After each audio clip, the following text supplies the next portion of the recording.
Je voudrais vous dire que la Tunisie est un pays touristique par excellence. La situation par laquelle nous passons aujourd'hui est une situation purement conjoncturelle. Ce qui nous est arrivé aurait pu arriver n'importe où dans le monde, dans la région, et d'ailleurs c'est arrivé dans d'autres pays de la région.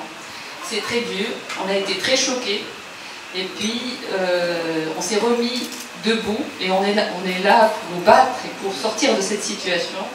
On est pratiquement, le terme ne plaît pas beaucoup, mais on est en guerre contre le terrorisme et on est en train de gagner cette guerre puisque nous sommes en train de travailler sur la sécurité en collaboration avec plusieurs pays européens, donc la France, l'Italie, l'Union européenne bien sûr, les États-Unis, et il y a des réunions périodiques qui se font chez nous avec donc les forces de l'ordre et de ces pays-là. Il y a des réunions qui se passent en Tunisie, avec le ministère de l'Intérieur, les forces intérieures du pays, pour sécuriser les sites touristiques, les circuits touristiques, les aéroports, pour que la Tunisie soit au même niveau, au niveau des standards sécuritaires internationaux.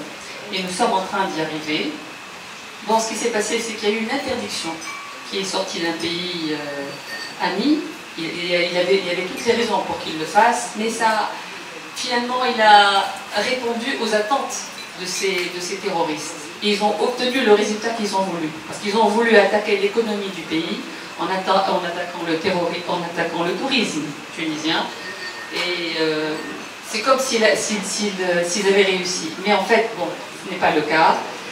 Nous sommes en train d'avancer. Il y a un programme de restructuration au niveau de ce secteur. Donc on profite de cette situation pour changer pas mal de choses. Il y a heureusement beaucoup d'investisseurs qui s'intéressent à notre pays. Donc il y a de très grands projets qui vont démarrer très bientôt. Il y a des centres de congrès dans la région de Tunis, dans la région de Djerba, qui vont avoir un rayonnement sur toute la Méditerranée. Donc, et puis ça va nous permettre aussi de diversifier notre produit. 80% de notre produit était balnéaire. Et donc le balnéaire fonctionne sur une saison qui est assez courte, sur 4 mois. Donc la diversification est importante pour nous. Donc il y a le tourisme culturel. Vous savez, la Tunisie sur la Tunisie, nous avons plus de 40 000 sites historiques. Je le répète toujours parce que c'est important sur tout le territoire. Nous avons une histoire de 3000 ans. Vous avez des villes entières, par exemple la Kasserine, là où il y a eu justement les montagnes où se sont cachés les terroristes. Il y a une ville qui s'appelle Hydra, qui date presque de 3000 ans. Et elle était habitée avant par les gens de la région. Ensuite, les Romains se sont installés, ils en ont fait un camp militaire. Ensuite, ils l'ont transformé en ville romaine. Et actuellement, elle est fouillée à 10%. Si on arrivait à faire les fouilles de toute c'est une ville énorme, immense, d'une beauté extraordinaire. Vous avez des régions où les tables de Jugurtha, c'est une merveille aussi qui se trouve dans la région du Caire. À quelques kilomètres de Tunis, c'est des endroits qui ne sont pas connus. Donc c'est pour ça que je dis que la Tunisie est un pays touristique par excellence, avec la richesse qu'il y a en termes d'histoire. Et puis la diversité au niveau de la culture, de l'histoire. Nous sommes phéniciens, nous sommes byzantins, nous sommes romains, nous sommes berbères, arabes. C'est un mélange plutôt méditerranéen, africain. Et finalement, le patrimoine si vous avez visité le Bardo, je ne sais pas si vous l'avez fait, c'est un patrimoine national. Je ne sais pas si vous avez vu les tableaux, il y a plus de 5000 mètres carrés de mosaïques.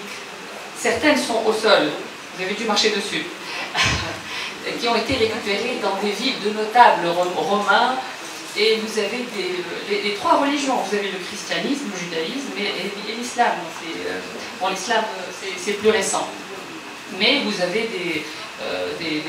c'est un patrimoine national. Ça n'appartient pas qu'à la Tunisie. Ça appartient à la Méditerranée et au moins à l'humanité. Donc, encore une fois, je vous remercie pour votre solidarité. Vous êtes ici chez vous. Et la Tunisie sera toujours ouverte pour vous accueillir. Et merci.